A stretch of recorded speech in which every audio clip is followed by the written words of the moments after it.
Hello friends, आज के class में हम लोग थर्ड सेमेस्टर के जो फर्स्ट टॉपिक है स्पेक्ट्रोस्कोपी का, जिसमें का है उसके जो टॉपिक है application of resonance thermal spectroscopy particularly metalloproteins, जो टॉपिक है फ्रेंड्स उसके डिटेल में आज पढ़ेंगे और देखेंगे कि क्या होता है। आप मेरे साथ साथ नोट्स बनाते रहना। यह बहुत यूट्यूब में रेयर केस में मिल रहा है फ्रेंड्स, इसलिए आप लोगों के लिए यह वीडियो लाई हूँ। तो आइए स्टार्ट करते हैं आज का क्लास। क्या होता है application of resonance thermal spectroscopy particularly metalloproteins. यह मोस्ट इम्पोर्टेंट क्वेश्चन है फ्रेंड्स, यह एग्जाम में आते रहता है। तो आइए स्टार्ट करते हैं। फर्स्ट पॉइंट होता है वाइब्रेशनल मोड्स के अनहार्मोनिसिटी कांस्टेंट के डिटर्मिनेशन में रेजोनेंस थर्मल स्पेक्ट्रोस्कोपी क्या करता है, एक्यूरेट मेथड है। यह एक प्रकार का क्या होता है, एक्यूरेट मेथड है। किसका? वाइब्रेशन मोड्स के एनहार्मोनिसिटी के कांस्टेंट के डिटर्मिनेशन से यह प्राप्त किया जाता है। अब सेकेंड पॉइंट देखते हैं। चूंकि anharmonicity and harmonic frequency को ओवरटेन बॉन्ड की प्रोग्रेशन से एक्यूरेट डिटरमाइन किया जा सकता है, कंसंट्रेशन में सॉल्यूशन में सॉल्वेंट सॉल्यूट इंटरेक्शन को डिटेक्टेड किया जा सकता है। फ्रेंड्स, यह कहा गया है कि ओवरटोन हम लोगों ने फर्स्ट सेम में ही पढ़ लिया था। एन हार्मोनिसिटी की क्या होता है, हार्मोनिक फ्रीक्वेंसी होता है, और ओवरटोन की बॉन्ड की प्रोग्रेस होता है उसमें। तो क्या होता है, प्रोग्रेस से एक्यूरेट डिटरमाइन किया जाता है, जिससे कंसंट्रेशन में सॉल्यूशन में सॉल्वेंट सॉल्यूट इंटरेक्शन होता है और इसका डिटेक्ट किया जाता है। किसका डिटेक्ट किया जाता है, हम लोग पढ़ रहे हैं, एप्लीकेशन पढ़ रहे हैं, इसी के बारे में हम लोग का ये होता है। और थर्ड होता है free radical and short lived species की। ये क्या होता है, रेजोनेंस थर्मल स्पेक्ट्रोस्कोपी से की गई है। और resonance thermal spectroscopy is used for studying biostructure of problem. मतलब रेजोनेंस थर्मल स्पेक्ट्रोस्कोपी किसमें यूज होता है, स्टडिंग बायो स्ट्रक्चर में यूज होता है। बायो स्ट्रक्चर की प्रॉब्लम को सोल्व करने में किसका यूज किया जाता है, रेजोनेंस थर्मल स्पेक्ट्रोस्कोपी का यूज किया जाता है। कॉम्प्लेक्स बायोलॉजिकल मटेरियल मेटलोप्रोटीन, और ये है रुब्रेडॉक्सिन एक्स्ट्रा। अब देखते हैं हम लोग, या तो कॉम्प्लेक्स बायोलॉजिकल मटेरियल की बायो स्ट्रक्चर प्रॉब्लम के अध्ययन में रेजोनेंस थर्मल स्पेक्ट्रोस्कोपी का यूज किया जाता है। और इसका 5 पॉइंट होता है मेटलोप्रोटीन यूवी रेस को एब्जॉर्ब करते हैं। मेटलोप्रोटीन जो होता है फ्रेंड्स, आगे के और वीडियो में देखेंगे कि मेटलोप्रोटीन क्या होता है, उसके बारे में डिटेल में देखेंगे। तो क्या होता है, मेटलोप्रोटीन में यूवी रेस को एब्जॉर्ब किया जाता है। तो उसके बाद में मेटलोप्रोटीन इन यूवी रेस को कलरफुल बैंड में कन्वर्ट कर देता है। जब क्या होता है फ्रेंड्स, यूवी रेस को एब्जॉर्ब कर लेता है मेटलोप्रोटीन, तो मेटलोप्रोटीन यूवी को एब्जॉर्ब करने के कारण ये क्या होता है, कलरफुल बैंड में कन्वर्ट हो जाता है, और जिसमें हमें स्पेक्ट्रा प्राप्त होता है, जिनकी स्टडी हम आसानी से कर सकते हैं फ्रेंड्स। मीन्स क्या होता है, मेटलोप्रोटीन होता है यूवी रेज को एब्जॉर्ब करेगा, एब्जॉर्ब करने के बाद कलरफुल बैंड देगा, और कलरफुल बैंड देने के बाद में फ्रेंड्स क्या होता है, हम लोग को स्पेक्ट्रा प्राप्त होता है, जिनकी स्टडी हम लोग आसानी से कर सकते हैं। अब देखते हैं इसका 6 पॉइंट। 6 पॉइंट क्या होता है, मेटलोप्रोटीन के केस में रेजोनेंस थर्मल स्पेक्ट्रोस्कोपी को करने के लिए हाई मात्रा में डाइल्यूट सोल्यूशन लेना चाहिए। मेटलोप्रोटीन का हम लोग अध्ययन करेंगे रेजोनेंस थर्मल स्पेक्ट्रोस्कोपी से, तो हम लोग को हाई मात्रा में क्या लेना पड़ेगा, डाइल्यूट सोल्यूशन लेना पड़ेगा। अब देखेंगे इसका मेन टॉपिक मेटलोप्रोटीन का ही, जो इससे कनेक्टेड है, मायोग्लोबिन एंड हीमोग्लोबिन। इसी में पढ़ते हैं फ्रेंड्स, मायोग्लोबिन एंड हीमोग्लोबिन क्या होता है। मायोग्लोबिन क्या होता है फ्रेंड्स, और हीमोग्लोबिन बॉडी में पाया जाता है, बॉडी के जो ब्लड में, एनिमल्स के बॉडी के ब्लड में पाया जाता है हीमोग्लोबिन। हीमोग्लोबिन क्या करता है, ऑक्सीजन कैरियर होता है।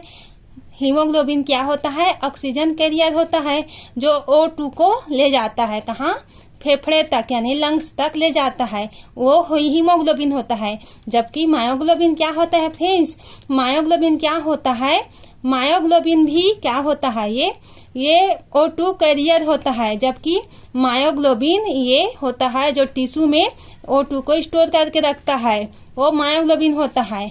अब हम लोग देखते हैं कि इसका जो है नोट्स पूरी तरह से ये है। मायोग्लोबिन एक ऑक्सीजन स्टोरेज प्रोटीन होती है जो कि एनिमल्स के मसल में पाई जाती है।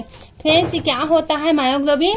एनिमल्स के मसल में पाया जाने वाला एक प्रोटीन होता है, मतलब स्टोरेज प्रोटीन होती है, जबकि हीमोग्लोबिन O2 ट्रांस प्रोटीन होता है।